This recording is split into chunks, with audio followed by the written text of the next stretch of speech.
Hindi naman pagkain ka ng kain ng crispy pata, magiging malusog ka. Okay?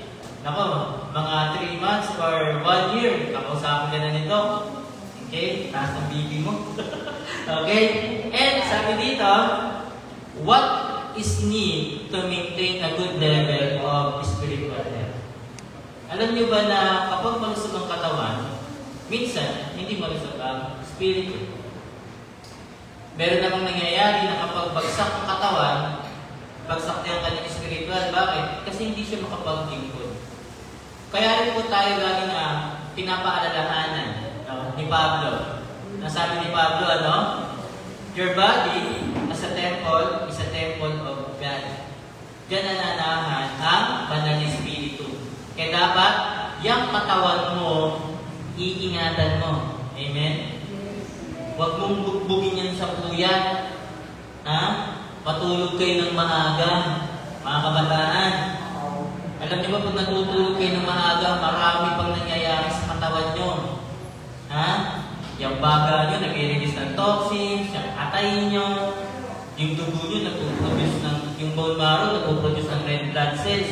Kaya huwag natin maaga matulog eh. Ilang oras pa ba dapat natutulog? 8 hours. Hindi po 4, hindi po 2. Okay?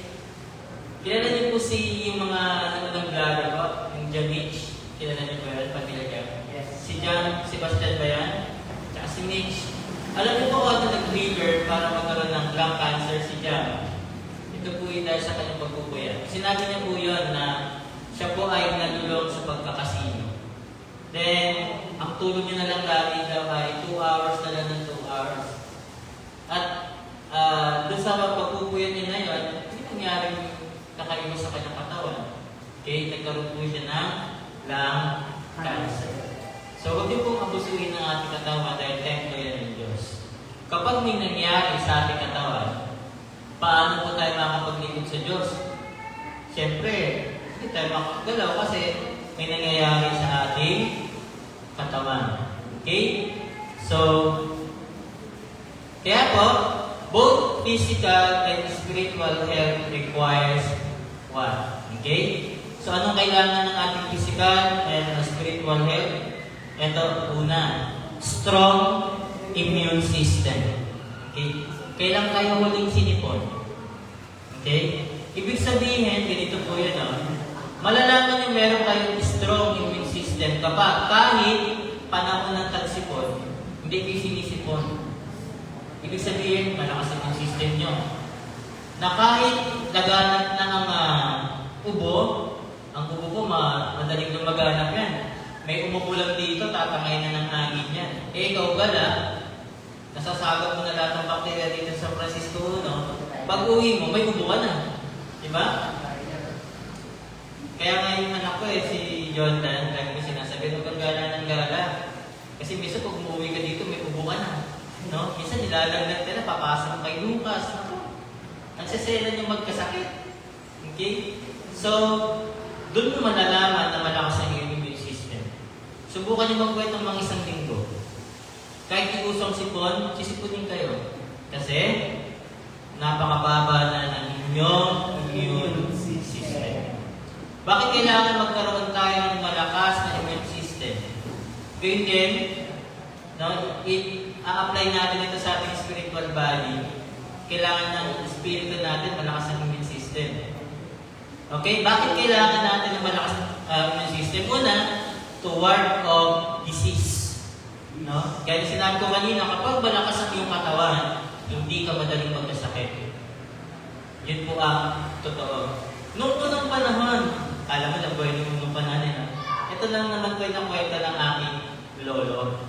Okay? At ang lolo ko po yung namayapa na tagal na. 20 years na. Okay, ang kwento niya po noon, kapag ikaw'y nagkabulutong, wala pong solusyon doon. Inilibing ka na. At ikakamatay mo yung bulutong. Totoo po yun. Yung mga tigdas-tigdas na ganyan, wala pong gamot yan noon. At noon po, ang mga ginagawa ako sa trangkaso, natandaan niya, sabi niya, nagluluto lang daw po yung nanay niya ng sinigang. Dinadamihan ng sampalok. Isip ko, paano nakagamot yung sinigang? ng trangkaso. Pero sabi ng lolo ko, yun na yung natatandaan niya, laging pinapahigop ng kanyang nanay tuwing wala siyang gana kumain kapag siya may trangkaso. Okay? So, okay, without a healthy immune system, relatively small threat can be deadly. Yan.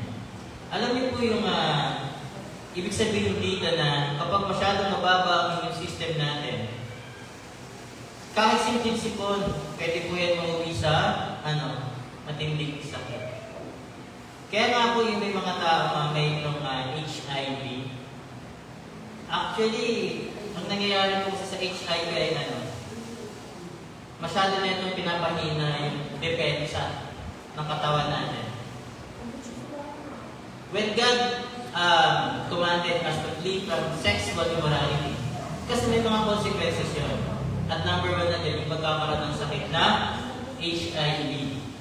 Yung mga taong may HIV, masyadong mababa ang immune system niya. Kahit simpleng sipon, ikamamatay ng mga taong may HIV. Naalala ko po yung kwento ng aking asawa, Sister Angie. Kasi po yung benang ko, at si Sister Angie ay nag-alaga sila dati ng mga HIV patients. So ito po yung kanilang ministry dati na tinatawag na Precious Jewel Ministries. Na kung saan, ang inaalagaan nila sa San Lazaro Hospital, mga bata na merong HIV. Alam niyo po, kwento niya sa akin ito, kahit pagpapakain, jellies napakadaling lunukin ng jellies. Hirap na hirap yung mga bata may HIV. At kwento niya rin na meron bata na munting pamatay because of eating jellies. Ay stuck dito sa lalamunan. Ganun po ka-vulnerable yung buhay ng mga batang may HIV. At yung mga bata po na ito ay wala silang ginawa kundi ang kanilang mga magulang. Masyadong naging mahina ang kanilang katawan dahil nasaling sa kanilang mga dugo. Kaya ingat na ingat sila. It means kasi mahina ang kanilang mga immune system. Okay. Spiritually, how strong is your ability to withstand threats? Like, kung sa ating physical body, yung mga threat na dinidepensahan ng ating katawan is mga sakit, sa ating spiritual naman, meron din mga threats. Paano kung mahina ang ating spiritual body o ating spirito? Okay? So, kaya na ba ma-withstand itong mga temptation, false teaching, persecution? Kapag mahina po ang ating spiritual life, spiritual body, napakadali niyo pong mahulog sa temptation. Konting sit-sit lang sa'yo, kasama ka na. Okay? Kapag mahina ang inyong spiritual body, konting sabi lang sa'yo, maniniwala ka na. Kaya marami nahuhulog sa false teaching, mga maling turo. Yung iba naman, ma-persecute lang ng konti, hindi naman sisimba. Tatalikod na sa pananampalataya dahil napakahina ng kanyang espiritu, ng kanyang spiritual life. Okay. Ulit, bakit kailangan ulit natin magkaroon ng another thing, no? Bakit kailangan natin magkaroon ng strong immune system to face the inevitable? Hindi to si Thanos. Okay? Di ba sabi ni Thanos, inevitable. Ibig sabihin ng inevitable, mga bagay na hindi natin mapipigilan. Kahit ikaw, hindi mo kayang pigilan. So ano itong mga to? Temptation, spiritual hardships are inevitable. Alam niyo po ba kung kailan kayo ititempt? Hindi. Alam niyo po ba kung kailan magkakaroon ng matinding pagsubok sa buhay niyo? Kung kailan darating? Hindi rin. Kaya nga po dapat laging handa. At tandaan niyo po, ang kaaway, alam niya kung ang kahinaan mo. Okay? Alam niya. Hindi kanya tutuksohin sa mga bagay na kaya mong tanggihan. tuksoin ka niya sa mga bagay na hirap kang tumanggi. Halimbawa, kung hirap kang tumanggi sa alak, tutuksoin ka niya niyan. Papakitaan ka niya ng red horse view. Nag-yellow pa. Wow! Sarap. Doon ka mahina, doon ka niya tutuksoin. Kaya nga po dapat lagi tayong malakas. Dapat pagdating sa ating spiritual life, wala tayong kahinaan. Kaso minsan, naaabis ng talaga yung salitang, for we but are human. Tao lang ako, pastor. Tao lang ako, kapatid. Nagkakasala pa rin. Okay, next. Sabi sa John 17:15, hindi ko dinadalangin kunin mo sila sa sanlibutan, kundi iligtas mo sila sa masama. Nang ang Panginoong Jesus ay nagkaroon ng personal prayer, John 17, nananalangin din ng Panginoong Jesus Sabi niya, hindi ko dinadalangin kunin mo sila sa sanlibutan, kundi iligtas mo sila sa masama. Sino pinapanalangin dito ng Panginoong Jesus? Yung kanyang mga alagad, yung mga tao nagmamahal sa Kanya, yung mga tao sumusunod sa Kanya. Anong sabi niya? Iligtas mo sila sa masama. Hindi ginalangin ng Panginoong Jesus na, Ama, dalhin mo na agad sila dyan sa kaharian mo para hindi sila magdanas ng temptation. Ang panalangin ng Panginoong Jesus ay iligtas sila sa masama. Ang Diyos, ang siyang puprotekta sa atin para tayo huwag magkasala. Pero, in doing sin, o sa pagkakasala, lagi po tayo may part dyan. Amen? May part tayo. Hindi natin pwedeng sabihin na ito kasing si tinukso ako, nagkasala tuloy ako. Ang ginawa mo, sinapak ko kasi nasarapan. Hindi natin pwedeng isisi sa isang tao yung ating pagkakasala dahil may part tayo na. Kung ikaw ay malakas, spiritually, hindi mo na siya papatulan kasi malakas ka. Amen? Yung isang biruan niya na nag-aaral pa ako, na meron daw nangyari doong patayan. Okay? Ngayon, meron daw isang demonyo na nakamasid. Sabi niya, uy, may pinatay. Siyempre, tawa yung demonyo kasi may pinatay. Pero, nakikinig siya dun sa mga bigtangan. Sabi, talaga si Satanas, meron na naman ng Diyoman. Yung demonyo daw, tumakbo. Papunta kay Satanas. Si Satanas ang pagpahinga. Sabi ng demonyo, ang binugawan, boss, yung patayan ito, kayo yata si DCC. Tumawin si Satanas. Ang sabi ni Satanas, ano kinalaman mo dun? Nandito ako, nagpapahinga ako, walang alam dun. So, anong moral lesson ng kwento? Pag nagkakasala, may part ka. Okay? Kasi si Satan, ang kaya niya na tuksohin ka. Ikaw pa rin yung gagawa. Kaya nga sabi, huwag lagi kayo magpapadalig sa masama. Okay? Spiritually speaking, we need to build up our resistance. Gaano ba kalakas kayo mag-resist sa temptation? Gaya ng pag-resist nyo pag inuutusan kayo ng nanay nyo. Ha? Dapat malakas tayo ng dapat yung resistance natin pagdating sa temptation malakas. Pero gaya ng hindi tayo pare-parehas ng temptation na dumadating. Iba yung problema dumadating sa mga pastor, ibang level yun.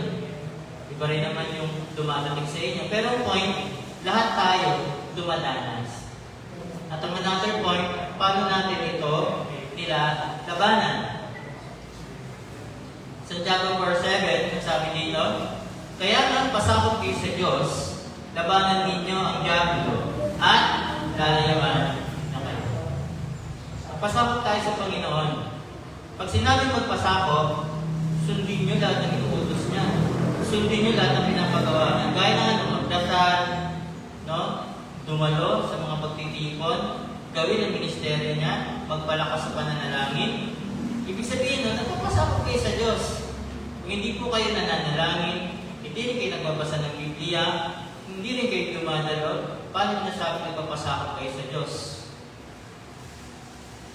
sasabihin natin, willing to die for the Lord. Hindi ka nga makadalo, sasabihin mo, willing to die for the Lord.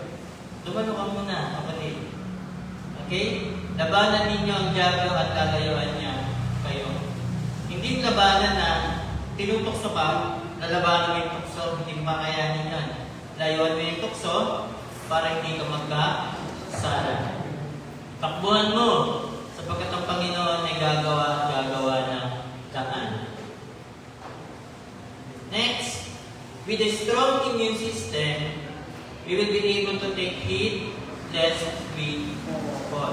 Pag malakas ang ating immune system, ay kayang-kaya nating labanan yung mga temptation na yan. Pero sabi sa unang Korinto, chapter 10, verse 12, kaya mag-iingat na sino mang nag-aakala siya'y nakatayo at baka siya mabuhan. Ibig sabihin, baka akala mo lang malusog ka. Baka akala mo lang malakas ka, pero mahina ka pala. Kaya ito, paalaala ito. Mag-ingat ang sino mang nag-aakala siya'y nakatayo at baka siya mabuhan. Spiritually, our foundation is Christ. Kapag doon ka, ang foundation mo si Jesus Christ, ang bahay mo nakatayo, sa batong panulakan na hindi nagigiba, hindi ka mabubuwal. Pero kung hindi, siguradong mabubuwal ka. Kaya mga kapatid, lagi natin isipin, lagi natin alalahanin na kailangan nating itayo ang ating sarili saan?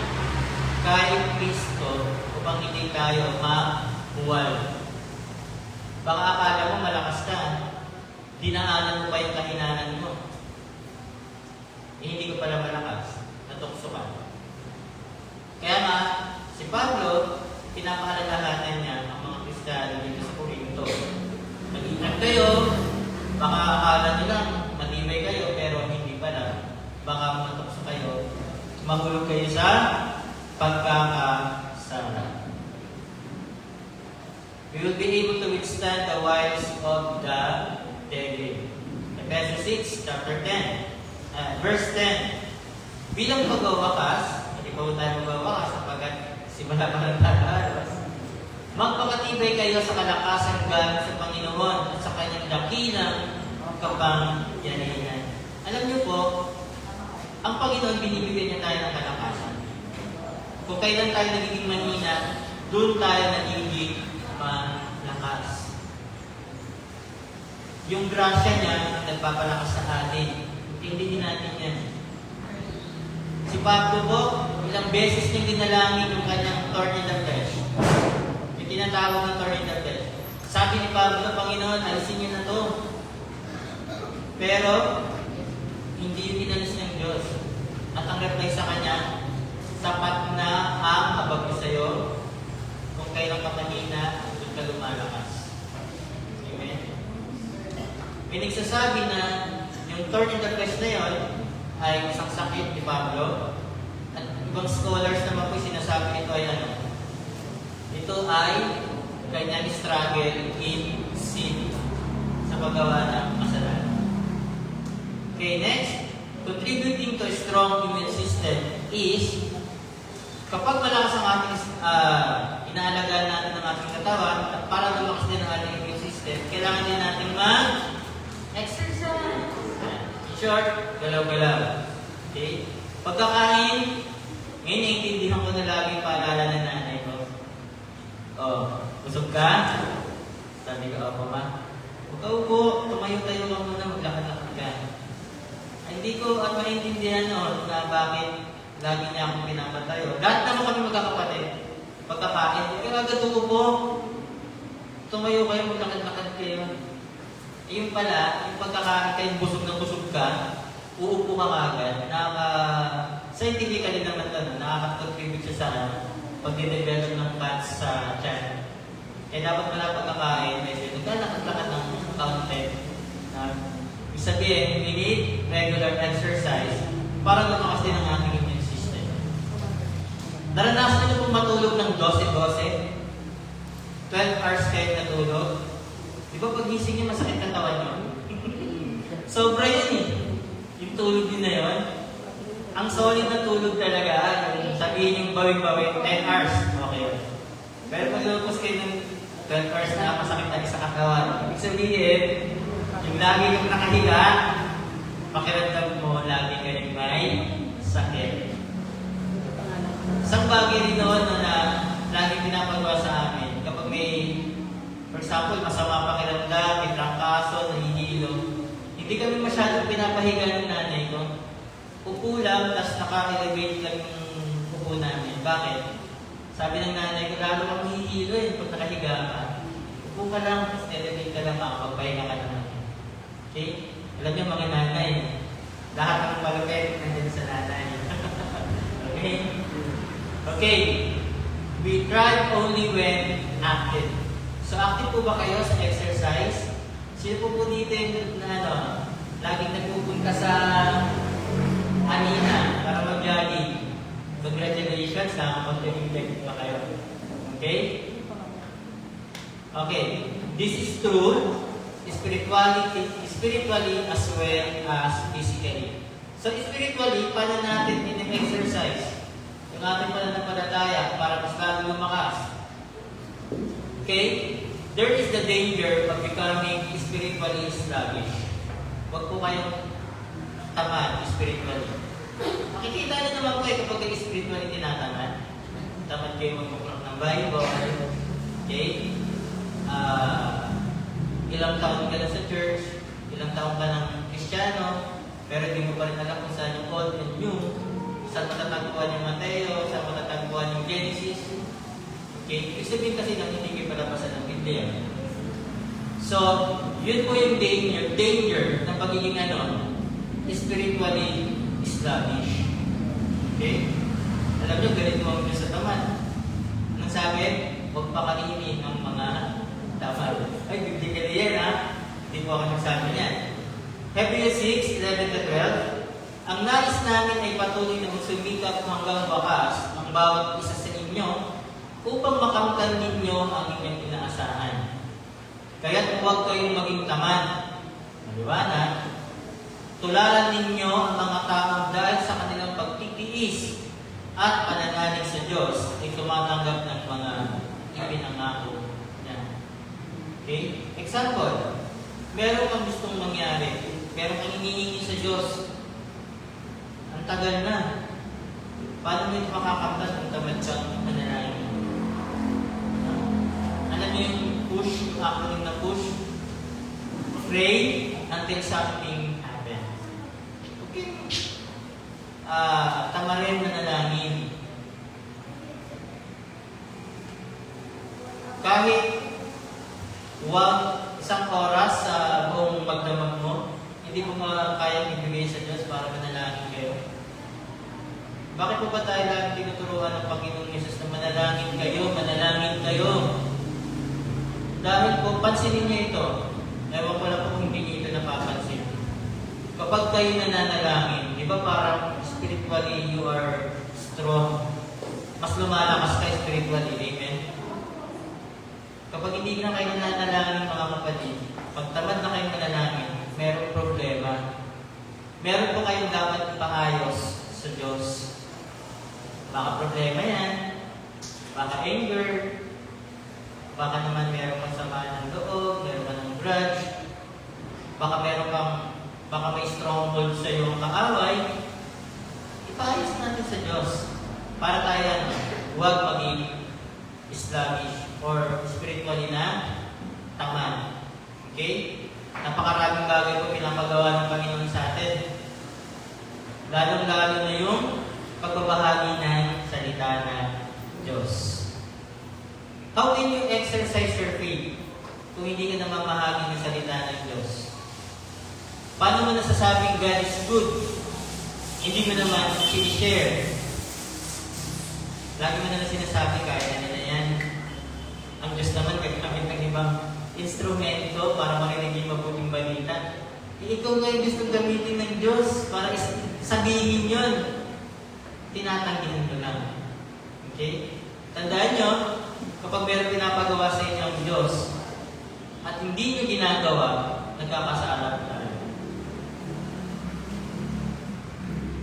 Alam niyo po yung tindahan dito sa kanta natin, si Rene Susan, Di ba po, na-hospital si Tatay Elmer, kanyang asawa, na-stroke po kasi. Humihingi po siya sa atin ng prayer. Lagi, nagbibili ako doon. Actually, tinanong ko po kasi na kamusta na si Tatay. Kinuha ko yung pangalan because I want to take the opportunity para ma-invite sila dito, ma-share sila ng gospel. At ang sabi niya, ayun po, sabi niya sa Kuya, binigyan niya yung pangalan, sabi niya, pasama naman sa prayer si Tatay Elmer. Then, yung nakaraan ulit, bumili ako sa kanila, yun pa rin na sinabi niya, pasama sa prayer. And the Lord impressed to my heart na bakit hindi niyo, ba't di mo bisitahin? Kaso ang problema dito sa DASCA, lahat daw nung papasok dapat na swab test. Hindi, ako kasama nung nagdala doon sa ospital. Yung sabi ko kasi ni Nanay Susan, yung bantay daw ko. Kasi bawal na lumabas kasi. Okay. So, pwede kong may bisita. Ayan. So, yun lang naman yung, yung iniisip ko na lang para hindi may pag-crazy. Tatay Elmer doon sa kanya na okay. So, galing na kay Ate Bernadette yung so okay lang. Hindi naman pala kailangan ng swab test. Okay? Tinanggalan na siya ng tubo. At tinanggalan na pala. Wala na tubo. Pero nandun pa rin pa. Nasa ward na siya. Okay. So, okay, next, back to our message. The necessity of spiritual activity. So, kailangan ba natin laging maging active sa ating pananampalataya? Yes po. Sapagkat kapag tayo active sa ating pananampalataya, ibig sabihin, you are exercising your faith at maraming ipinapagawa sa iyo ang Diyos. Okay? We have been created to walk in good works. Yung mga mabubuting bagay na ginagawa natin, that is the fruit of your faith. Yan yung bunga ng pakikipag-isa natin kay Kristo. Gumagawa po tayo ng mabuti. Take note, ang mabuting gawa, hindi yan nakakapagligtas. Ang mabuting gawa ay bunga ng ating kaligtasan. Okay, sabi sa Tito, chapter 3, verse 8, mapagkakatiwalaan ang aral na ito. Kaya't ang nais ko'y buong tiyagang ituro ito sa mga nananalig sa Diyos upang ilaan nila ang kanilang sarili sa paggawa ng mabuti na siyang karapat-dapat at kapaki-pakinabang sa mga tao. Lagi po tayong gumawa ng mabuti. Huwag po tayo yung kaisipan natin na dapat mabulangan ko itong kapitbahay ko, dapat mabuli ko itong tao to. Maling kaisipan po yan. Hindi po yan sa Diyos. Dahil ang totoo, mabuting bagay ang pinapagawa sa atin ng Diyos. And if you are doing good, ibig sabihin po nito ay ginagawa mo yung bagay na pinapagawa sa iyo ng Diyos. Okay? Wala nang ibang pinapagawa ang Diyos. Good works lang. If you're sharing the gospel, that is good work. If you're giving to the needy, that's good work. Kapag ikaya nananalangin, that's good work. Kapag ikay dumadal sa mga pagtitipon, that's good work. Kasi nga, ligtas ka na. Kasi nga, you are exercising your faith. Kaya mo nagagawa yung mga bagay na ito. Kaya ka nakakagawa ng good works.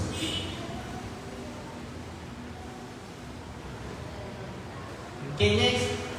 We each need to exercise ourselves unto godliness.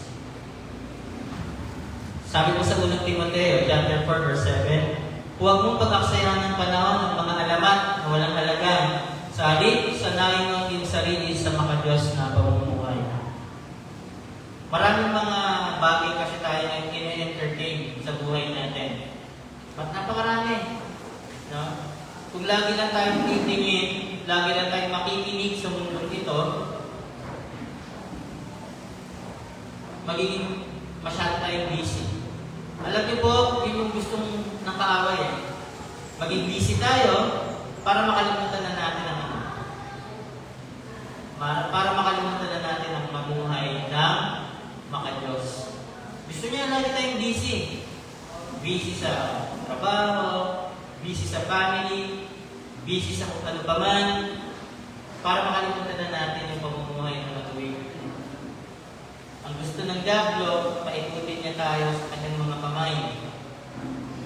Pero ang Diyos, ang gusto niya, pamuhay tayo sa kanyang kalooban. Kaya mga kapatid, huwag kayo masyadong maging busy. Okay? Mas paglaanan niyo pa rin ang oras ang paglilingkod sa Diyos. Tandaan niyo lang lagi, Matthew 6:33, seek ye first the kingdom of God and His righteousness, and all these things shall be added unto you. If you are busy working, huwag mo na makalimutan ng Diyos. Yung Monday to Saturday, siguro mag-work ka niya, pero yung Sunday, for sure wala akong work niyan. Yung Monday to Friday, for sure nasa school ka niyan. Pero yung Saturday and Sunday, nasa bahay ka rin yan. If you have assignments, do it early. Para Sunday, may gawain, makarating kayo. Amen po ba? Sometimes, masyado na rin natin na-abuse yung mga dahilan. Kaya dapat, if you are willing to attend, if you are willing to participate, willing to magpagamit sa Diyos, ikaw na mismo ang gagawa ng paraan para makapunta sa church. Natandaan niyo po ba yung share ni Pastor Arvin na nakaraang linggo? Youth leader din po yun, si Brother Jackie Duro. Yung nagtitinda po ng mga visual dito sa kanto, yun po ay kanya na minsan or tita. Hindi na po. Si Brother Jackie po ay isa sa mga hit natin. Lagi po siya pinagbabawalan ng lolo niya. Napakasungit ang lolo nun. Alam niyo po yung naging diskarte ni Jackie. Naisip niya, bakit ayaw ako papuntahin sa church na itong lolo ko? Mga house doors. Ginawa niya lahat yun. Wala nang madahilan yung lolo niya para pagbawalan siya. Amen? Isipin niyo yung ganung bagay. Kasi ikaw magdadahilan ka. Marami akong labahan, tambak assignments ko. Kung gustuhin mo, kakayanin. Pero pag ayaw mo, marami tayong ganyan. Amen? We must work while there is time and opportunity. Habang nandito pa tayo, hindi pa bumabalik ang Panginoon, let's work and work para sa Panginoon. Let's grab the opportunity. Kasi ang kaaway, kahit tulog ka, magkikilos yan. Tandaan niyo yan. Sabi sa Galatians 6, verse 9, kaya't huwag tayong mapagod sa paggawa ng mabuti, sapagkat pagdating ng takdang panahon, tayo ay kaani kung hindi tayo susubok. Sa pagbabalik ng Panginoong Hesus, at kapag harap natin sa Kanya, meron tayong mga gantimpala na hinihintay. At yung mga hindi naman sumunod sa Kanya, yung mga tatamad-tamad, meron din silang hinihintay sa Diyos at pagsusulit. Although, lahat naman tayo magsusulit. Pero, imagine ninyo, tatanungin ka ng Diyos, anong ginawa mo nun? Nasa lupa ka pa? Ay, naku. Ha? Imagine ninyo na lang yun, ikaw haharap sa Diyos, tatanungin ka. Ano bang ginawa mo sa lupa? Tinanggap mo ba yung anak ko? Sumunod ka ba sa Kanya? Yan. Okay? We can work most effectively within the framework of the local congregation. Ito yun. Local congregation. Fulfilling needed roles in evangelism, edification, benevolence. Marami pong trabaho. Lalo-lalo na sa evangelism, sa pagtuturo. Okay? So, marami po tayong dapat gawin. At hindi po yan kakayanin ng isang tao, ng ilang teachers. Sama-sama po tayo magtatrabaho dito. Such as personal work, teaching Bible classes, ministering to the sick. Okay? While there is much work to do, and work is conducive to spiritual health, so kailangan din natin na kapag natapos mag-exercise, ano dapat gawin? Pahinga. Kaso, ito yung gusto ng lahat eh. Yung rest. Kahit hindi po ang rest na agad. Okay? Sa periodic test. Sabi dito, we need spiritual replenishing. Alam niyo, sa dami ng pinapagawa ng Panginoon, minsan hindi natin maiwasan na ma-burn out tayo. Okay? Minsan, napapagod din talaga yung katawan natin. Spiritually, napapagod din tayo. But, ito yan. Periods of victory characterize the Lord's ministry. Tignan natin, ha?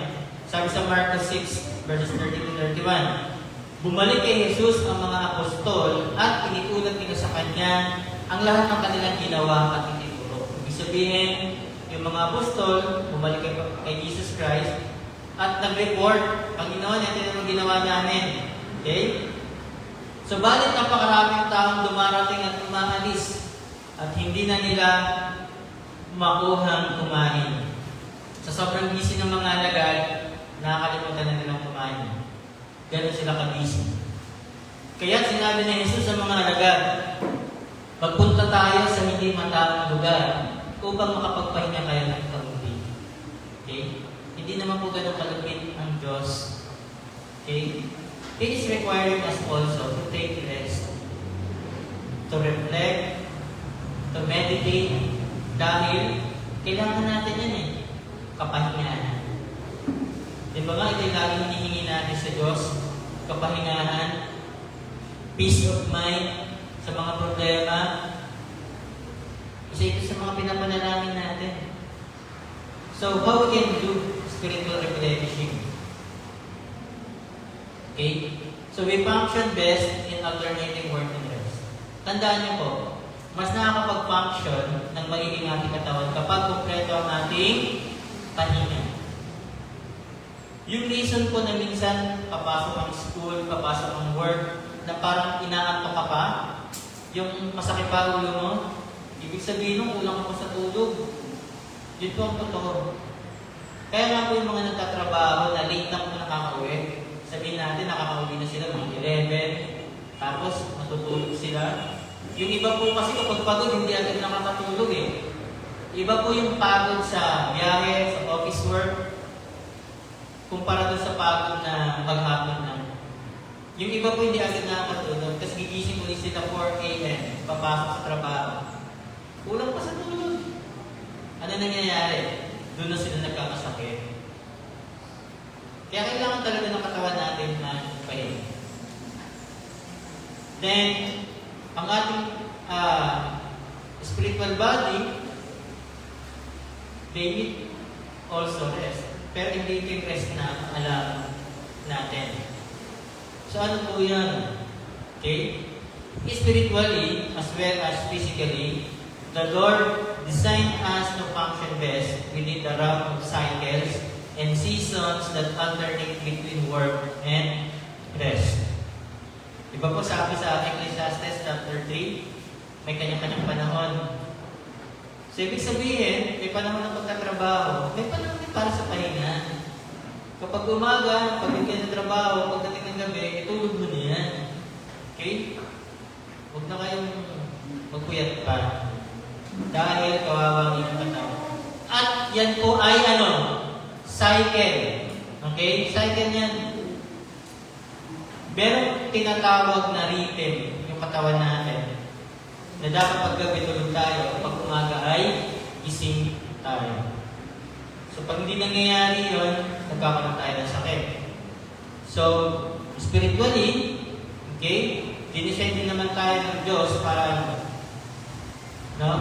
Within the round of cycles and seasons that alternate between work and rest. The Lord Himself took time to be alone, to pray. Spiritually, kung gusto mong pahinga, paano tayo nag-spiritual replenish? By praying.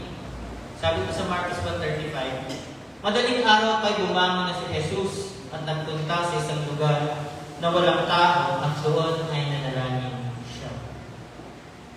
So, sa pamamagitan ng ganitong paraan, ay nare-replenish tayo spiritually. Kapag medyo napapagod na tayo, wala kang ibang dapat gawin kapatid, hindi manalangin.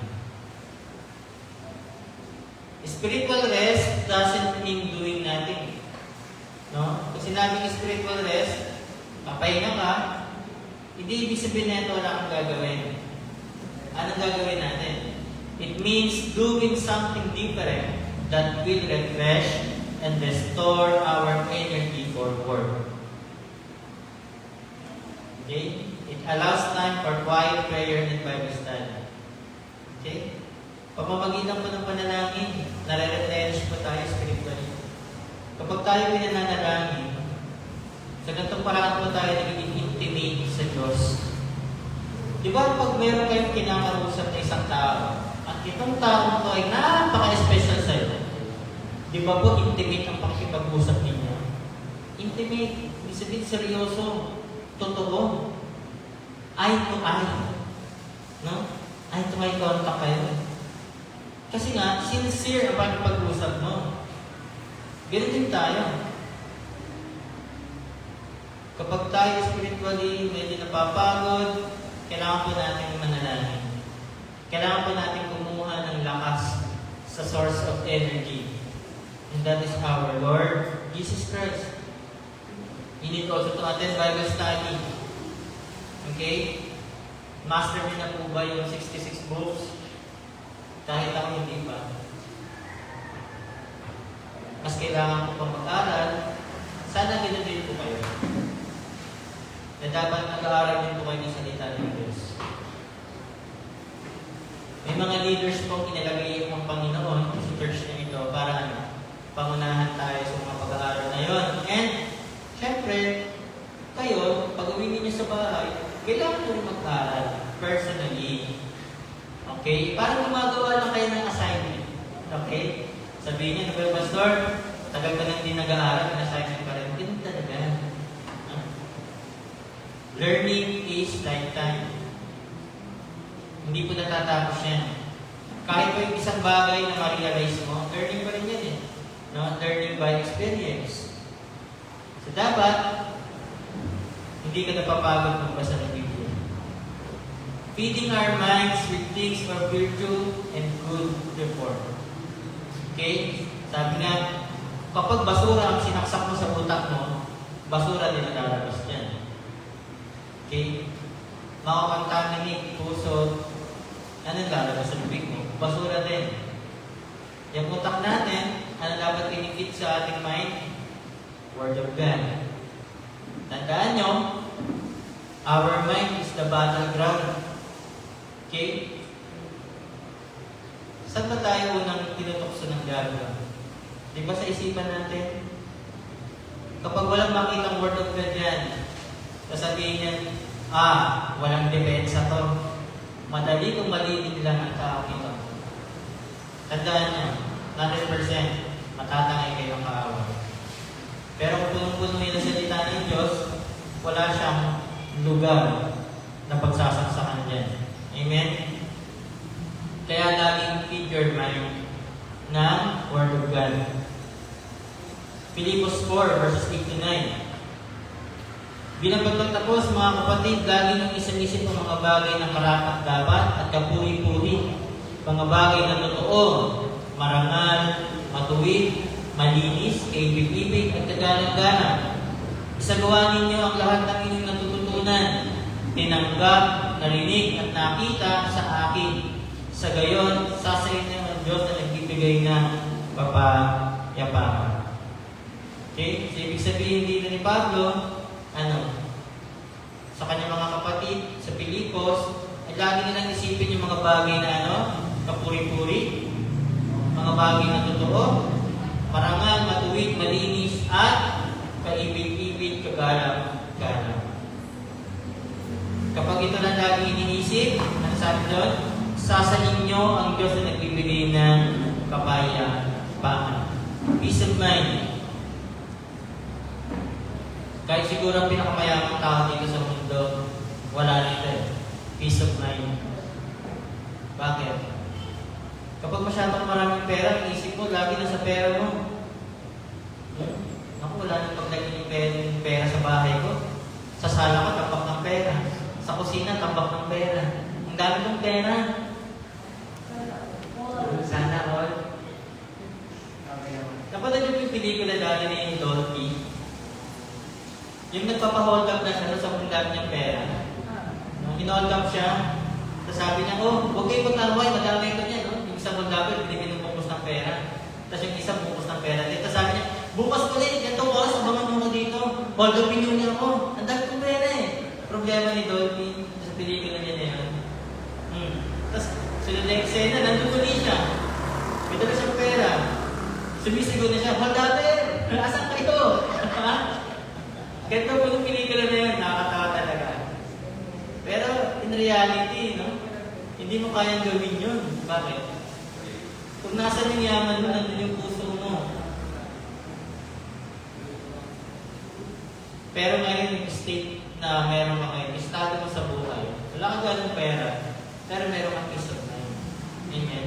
Yung peace of mind, hindi kaya binigyan niya ng kahit gano'ng kalaking halaga.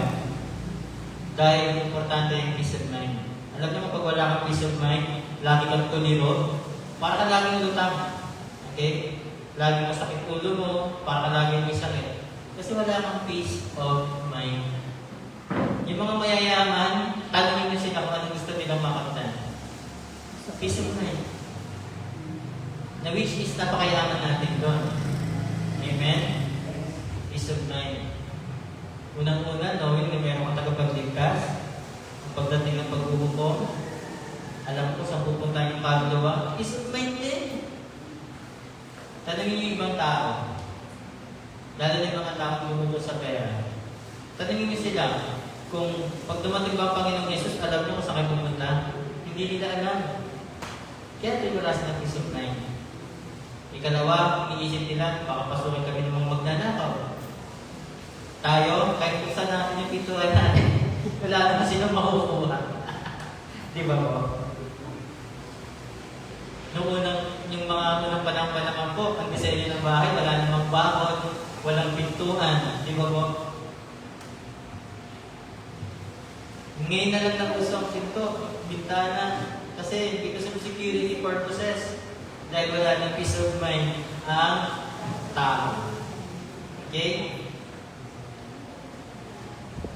So next, tapos na tayo sa exercise, sa rest. Okay? Punta naman tayo, healthy diet. Maraming makaka-relate. Providing spiritual nourishment. Paano nyo pinapakain ng yung spiritual body? Paano nyo inaalagaan ng yung spiritual health? We do not live by bread alone, but by the word of God. Kapatid, huwag laging pagkain ang intindihin mo. Tayo ay nabubuhay din sa salita ng Diyos. Okay? Hindi lang pagkain ang makakapagpalusok sa katawan natin, kundi rin salita ng Diyos. Ba't kaya ka mong paalalahanan ng pagkain na huwag kang gumawa ng masama? Lalo pag kumakagat ka ng fried chicken, lalo pag umiinom ka ng coke, umihigop ka ng sabaw ng tinola, hindi mo na naiisip yun. Kasi ang sarap na ng kain. Pero ang turo sa atin ng Panginoong Yesus, hindi lamang sa tinapay na bubuhay ng tao, kundi rin sa salita ng Diyos. Ibig sabihin, huwag mong gawin masyadong busy o masyadong intindihin yung mga makamundong bagay na bubuhay sa katawang lupa mo. Dahil kung sino yung nag-iingat sa buhay na ito, siya din ang mawawalan nito. At kung sino naman ang nawawalan ng buhay para sa Panginoon, siya makakasumpong nito. Yun ang sinabi ng Panginoong Yesus. Huwag po kayo masyadong busy sa mga katawang panlupa. Mamaya naman, kakain kayo. Hindi nyo alam, ano ulam, no? Alam nyo, pag-uwi nyo, mayroong kapitada, minudo, itmachiko, sarap naman. Okay? The Lord's words are the words of life. Yung salita ng Diyos, yan po yung salita ng buhay. Ito po yung nagbibigay buhay sa atin. Mga bagay na laging nagpapaalala sa atin. Ano po bang gamot sa taong makakalimutin? Alala. Ganun din ang Diyos. Madalas kasi tayo nakakalimot eh. Sige nga, check mo yung calendar. Mula ng 2024 hanggang ngayon. Check mo yung every Sunday. Kahit kung ilang Sunday ka nakapagsimba.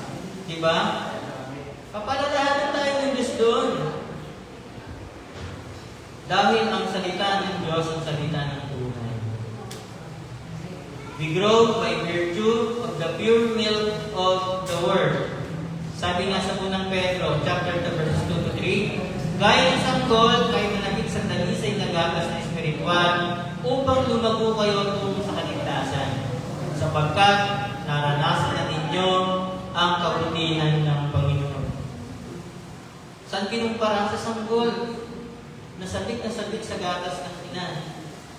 Ganun din dapat tayo spiritually. Maging sabik tayo sa gatas na ibinibigay sa atin ng Panginoon spiritual upang lumago tayo tungo sa kaligtasan. Yan ang pinapagawa sa atin. Next, how we can maintain healthy diet spiritually. Siyempre, sa ating physical na katawan, advice din naman to, avoid junk food. Spiritual body, avoiding spiritual junk food. Ano po paborito niyo chicheria? Sa akin noon, ng 90s, usa pa yung corn beans, nagpipiso. Tapos lalagay ko po sa sukang double steam. Masarap po po Panginoon. Tapos meron pang green beans. Siyempre Pritos rin. Yung ilalagay ko sa mga daliri.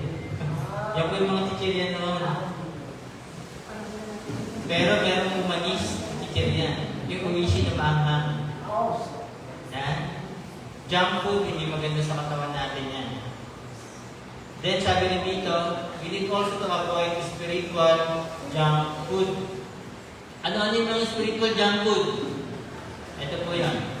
The Bible refers to that which is sound doctrine. Okay? So,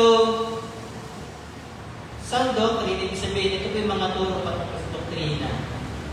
Mga patungkol sa bagay na patungkol sa kaligtasan, sa pagkatao ni Jesus.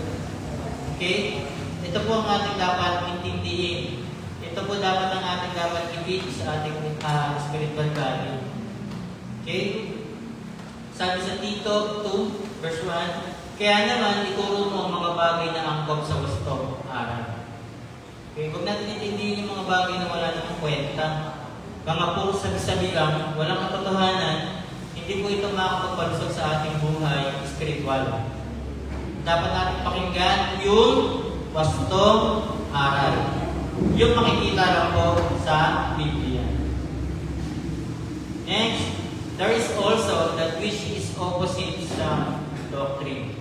Ito na po sinasabi ko na dapat nating iwasan yung mga maling turo.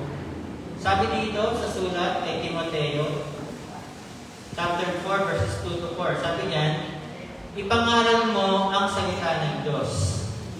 Pagsikapan mong gawin niyan, napapanahon man o hindi. Ibig sabihin, napapanahon man o hindi, dapat tayo magasin ng salita ng Diyos. Himukin mo at pagsabihan ang mga tao at palakasin ang kanilang loob sa pamamagitan ng matyagang pagtuturo. Ibig sabihin, teachers, preachers, dapat po tayo maging matatag sa pagtuturo at lagi natin silang pagsabihan. Sapagkat darating ang panahon, hindi na sila makikinig sa wastong katuruan. Sa halip, susundin nila ang kanilang hilig. Maghahanap sila ng mga tagapagturo na walang ituturo, kundi ang ibig lamang nila marinig. Hindi na sila makikinig sa katotohanan. Sa halip ay ibabaling ang kanilang pansin sa mga takhang isip. Darating pala tayo sa ganung punto, ang mga tao, na hindi na nila papakinggan ang salita ng Diyos, kundi gusto na lang nilang marinig yung mga bagay na masarap sa tenga. In English, words that they want to hear by their itching ears. Nung ini-interview ko si Jose Rizal sa pelikulang Jose Rizal, sa kulungan, sabi ng Kastila, bakit ayaw mo magsalita patungkol sa mga sinulat mo? Ang reply ni Rizal, ano bang gusto niyong marinig? Yung ayaw niyong marinig o yung gusto niyong marinig? Ganun ni Rizal, no? So, ibig sabihin, darating tayo sa point o ang mundong ito ng mga tao ayaw nilang marinig ang gospel. Kasi ang gusto na lang nilang marinig yung mga bagay na gusto nilang marinig. Di ba pag sinabihan na, "Uy, guwapo mo ngayon na. Gusto marinig yan, di ba? Guwapo mo ngayon na. Ganda mo naman. Gusto mo marinig yan." Pero, yung salita ng Diyos, hindi. Na kapag pabahagi lang ka na ng salita ng Diyos, sasabihin mo, busy ako, marami akong gagawin. Okay? Nakakalungkot. So ito yung mga dapat nating iwasan. Spiritual junk food. Ano yun? Huwag kayong maniniwala sa mga maling turo. Hindi yan maganda sa spiritual na pamumuhay natin. Kapag maling turo. Bakit? Kapag nag-entertain po tayo ng maling turo, malilito tayo. Baka hindi mo na paniwalaan si Kristo na matay para sa mga makasalanan. Baka hindi mo na paniwalaan na ang Diyos ay iisa at sinubong kanyang anak para sa kaligtasan ng iba. Baka pag nag-entertain ka ng maling turo, hindi mo na paniwalaan na ligtas ka. Baka isipin mo, hindi ka pa rin ligtas. Okay? Kaya, sabi dito, huwag po tayo mag-entertain ng mga maling turo kasi hindi ito makakatulong sa ating spiritual health. Paano mo malalaman na ang turo ay tama? Kapag nasa Biblia. Yung turo po ba na si Kristo ay tao lang nasa Biblia? Ang nasa Biblia, ganito. Tao siya, pero Diyos na nagkataong tao. Para makisimpatya sa mga tao. Para magbigay sa kalimbawa. Amen? Kaya huwag ba natin intindihin ito? We consider those teachings na spiritual junk food. Okay? Kung gaano masarap ang junk food, minsan ang maling turo, masarap pakinggan. Pero ang totoo, hindi nakakatulong sa ating spiritual na pamumuhay. As a conclusion to this message, okay, the prescription for the spiritual health is a simple one. So ano lang po yun, yung mga prescription na dapat natin gawin para magkaroon tayo ng mga lusog na spiritual life. Healthy diet, okay, kainin lang yung mga totoo, pakinggan lang yung mga totoong aral na nagagamit sa Biblia. Amen? Huwag mag-entertain ng wrong doctrines, magtaturuan. Next, we need rest. Paano paraan? We need to pray. We need to replenish spiritually by means of praying. We need to do regular exercise. Paano po nangyayari ito? Exercising your faith by doing good works. Amen po? If we are not as spiritually healthy as we know we should be, then follow the great physician's prescription for spiritual health. Sino bang great physician natin? Amen. The Lord Jesus Christ. If we are overcome by the disease of sin, then look to Him who provides spiritual healing and victory. Ang Panginoong Jesus, pag binasa niyo po yan sa kanyang mga healing ministry, lalo na yung mga may lumalapit na may sakit, ano lagi yung sinasabi? Pinatawad namin yung kasalanan. Amen? So, isa pa mumuhay po natin ito, itong prescription for spiritual health. Tayo po ay manananin. Ama naming Diyos, maraming salamat po sa umagang ito na kami po inyong pinaalalahanan kung paano kami magkakaroon, Lord, ng malusog na spiritual na pamumuhay. Lord, we need to do, we need to avoid the spiritual junk foods. Lord, turuan niyo kami na iwasan ang mga maling turo at paliwalaan ang mga turo na nagagaling sa iyong salita. Lord, help us to exercise our faith by doing good works, by sharing your gospel, and giving the needy. At Lord, bigyan niyo po kami ng kapahingahan kung kami man ay burnout na. And help us, O Lord God, strengthen us to pray, O Lord. Maraming salamat po, Panginoong Yesus. Nawa, Panginoon, ay kayo po ang siyang aming napapurihan at napasalamatan, Lord. Tulungan niyo po ang bawat isa na ito ay kanilang sa pamuhay at lakaran ng inyong tuwid na araw. Ito po ang aming panalangin sa matamis na pangalan ng aming tagapagligtas, ang Panginoong Yesus. Amen.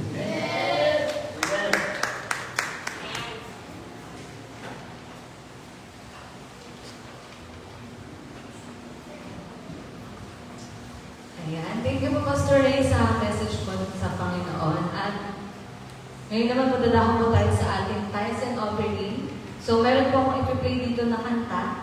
And habang piniplay po natin yung awitin na ito ay sama-sama po natin ihandog sa Panginoon ang ating pong ikapot handog. At after po noon, tayo po ay pag-pray ni Brother LJ.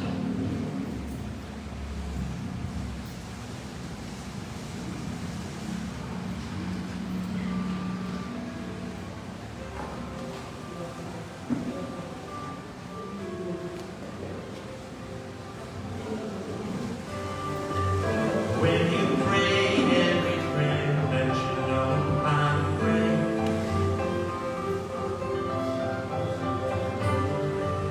just remember the Lord will hear, and the answer is on its way.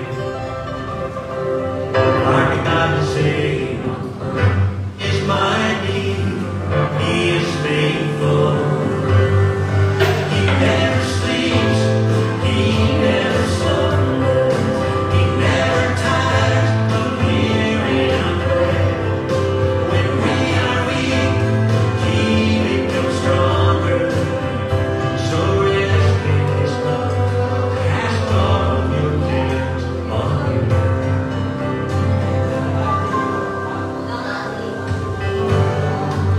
Do you feel that the Lord has forgotten your need? Just remember that God is always working in ways you cannot see. That's right. Our God is able. He is mighty. He is faithful. Sing it. He never sleeps. He never slumbers. He never tires of hearing our prayer. When we are weak, He becomes stronger. So rest in His love, cast all. Okay, patuloy po tayong manalangin. Ipanalangin po natin ang tithes and offering. Patuloy, Lord, our Heavenly Father, may pwede papasalamat, Panginoon, sa handog, Panginoon, sa aming pong harapan. Patuloy, Lord, na magamit po ito bilang instrumento mo, Panginoon, para sa palawak ng pagministeryo sa gawain ng laksa ng bagay.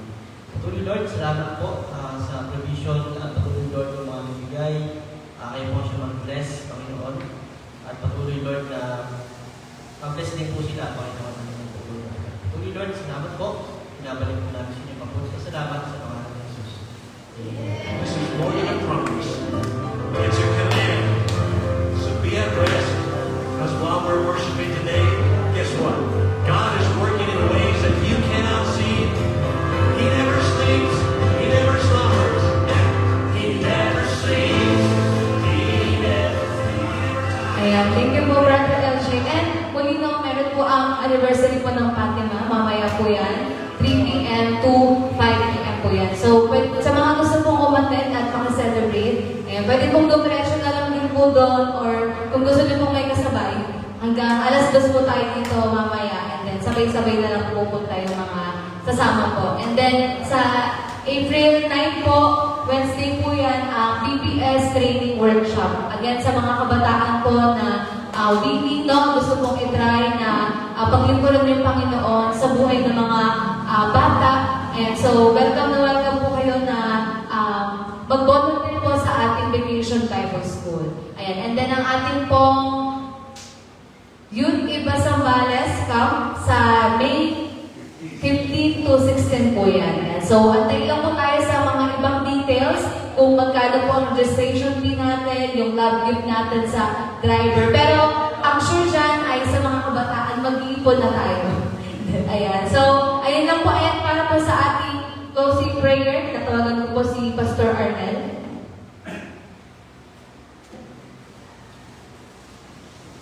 Tayo po ay nadama sa panalangin, pero pag-pray po muna natin si Nanay SP, si Lola SP, birthday po niya. Sino pa yung mga celebrators natin? Itong nakaraang ito. Meron po ba? Sino? Dito.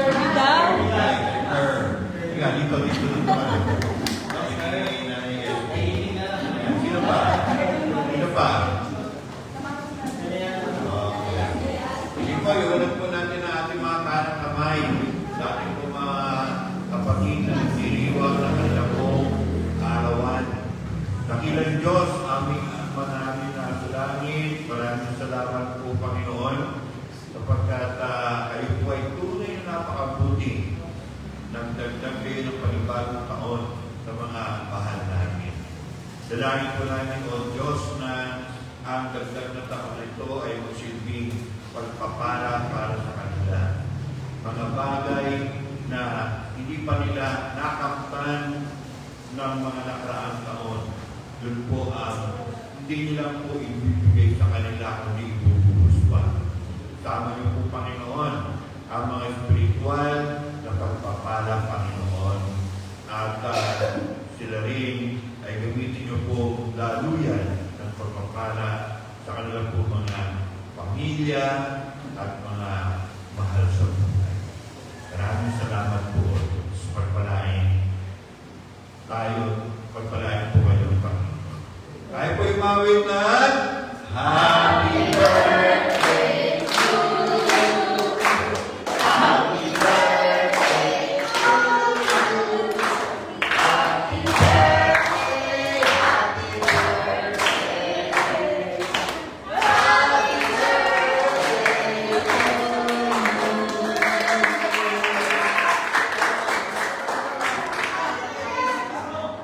Sa mga kabataan na kayo sa home senior adult. Kahit po ay lumato sa ating pagbakas ng panalangin, dakilang Diyos, aming Ama na sa langit, aming din po sinasama sa panalangin. Ang aming po mga kapatid, na Brother Greg, Sister Ann, Brother Kevin, Sister Melanie, at ang mga miyembro ng Napier Baptist Church Mission Team na po, Panginoon, ay mga ilang araw ay babalik na po sa bansa New Zealand. At dinadalangin namin, Panginoon Diyos, na sa kanilang pagbalik, kayo po ang magpoprotect sa kanila, kayo po ang mag-iingat sa kanila. At dalangin namin, O Diyos, na sila'y papaunan niyo po ng hindi lang po magandang alaala, kundi mga pagpapala na pagtubuhan mo sa inyo. Kapagkat sila po, Panginoon, ay ginamit niyo upang kami nga po, Panginoon, ay sa aming mga pamilya ay maayos po ang kesame, mapinturahan ang kesame, pagdalin ng mga dingding, at patuloy pa na magsuporta pinansyal sa mag-aaral po na aming po mga scholars. Balik niyo po, Panginoon, na maraming ulit dito sa kanila. At ako rin po, personally, nagpapasalamat, Panginoon, kapagkat napakamuti dito sa aming nanay, kay Elder Remy, na itong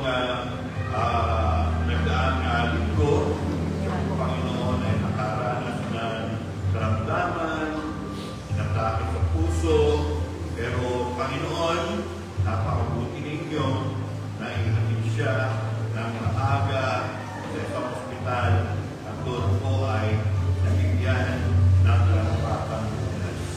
At kagabi, sa amin pong video conference ay kumakanta na po siya pa. Maraming salamat po, Diyos. At atin din po sinasama sa panalangin si Nanay Auri na kayo po, Panginoon, nakakaalam ng kanyang pong kondisyon, pisikal, sa kanyang pong edad. Nadalangin namin, O Diyos, na patuloy po siya, Panginoon, palakasin at siya rin po ay amin po lalaw at ma-encourage, mapalakas sa kanyang kalooban sa kanyang pong katatayuan. Panginoon, maraming salamat po, Diyos, sa inyo po ginagawa sa buhay ng bawat anak niyo po sa ilalim ng God Almighty Community Church. Pagkatuloy nga po, Panginoon, kung wala kayo, wala kami. Kung wala ang inyong pagpapala, kami, Panginoon, ay maglalaro. Kung wala, Panginoon, ang inyong gabay, kami po ay magsisigaw. Kung wala po, Panginoon, ang inyong salita, kami po ay magiging malawak. Subalit, Panginoon, pinag-aapaw ninyo ang inyong biyaya sa buhay ng bawat isa. Panginoon, gayon pa man, dalangin po namin, O Diyos, na inyo'y po patuloy pa na ibuhos ang inyong po mga pagpapala sa buhay ng bawat isa sa atin. Dalangin namin, Panginoon Diyos, na lumago pa ang aming pong mga kaalaman, maging matatag kami, Panginoon, na harapin ang mga pagsubok at maging ang mga tukso sa aming pong buhay at magtagumpay at maging matatag. Panginoon Diyos, maraming salamat po. Ito po ang aming po pinagkaisahang panalangin sa ngalan ng Ama at ng Anak at ng Espiritu Santo at lahat ng sasabi na